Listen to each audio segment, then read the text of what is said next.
So, what is the state of global inflation right now? Everyone is talking about an increase in inflation. In many regions of the world, inflation seems to have reached levels that we would consider problematic. However, this inflation has brought in money for significant investors like Warren Buffett. There is something intriguing about this dude right now. He enjoys taking chances, and practically all of his counsel has benefited many. Do you aspire to financial success during periods of inflation like Warren Buffett? If the answer is yes, be sure to view the entire video. Welcome back to another thrilling video, people. Nearly every billionaire or millionaire has researched inflation extensively and is familiar with how to profit from it. So today, in this video, we'll talk about Warren Buffett and how he properly manages to make money throughout periods of inflation. Let's examine it more closely. Inflation was a problem for Warren Buffett in the late 1970s and early 1980s. He also saw the protracted impacts of continuous inflation on consumer purchasing power, investments, savings, and business expenditures. Here are his views on investing in times of inflation and personal finance.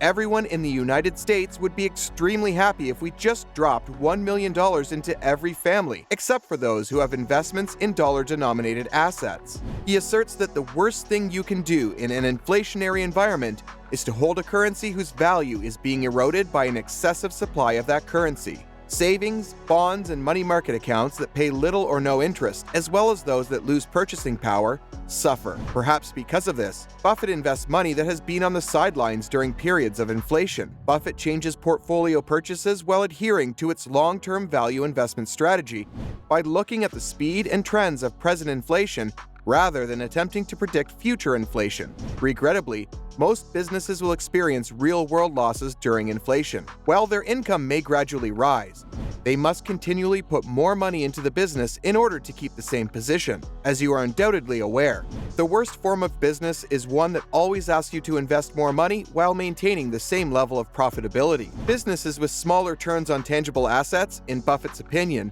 suffer with return on equity, since they must constantly reinvest their profits back into the business and find it difficult to raise money for growth and equipment upgrades. These businesses are capital intensive in the beginning and reliant on their suppliers for price at the start of the manufacturing process, since they need to make large upfront capital investments in order to operate.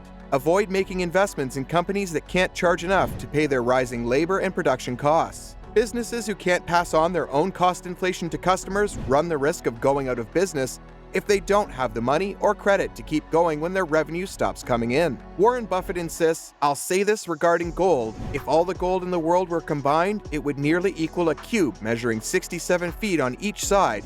Now that same cube of gold would be worth around $7 trillion at today's market values, which is roughly a third of the value of all American equities. $7 trillion.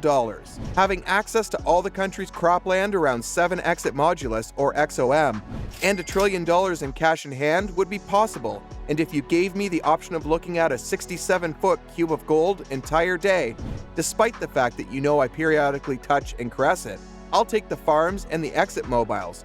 Call me crazy." The following businesses, in Buffett's opinion, will perform best when inflation is strong. Businesses with low capital requirements and high capital returns come in first place. Well-known companies like Coca-Cola that have high profit margins and no need for finance. Microsoft and other successful software companies can scale their products digitally while retaining low operating costs. Second place goes to company owners who have the ability to raise prices to keep pace with inflation without losing clients or business. They offer a good or service that people will always need or demand, regardless of price. And lastly, companies that regularly publish capital additions and have capacity for leverage on their balance sheets are those with little to no demand for cash. They have fantastic cash flow, little debt, and a ton of cash on hand.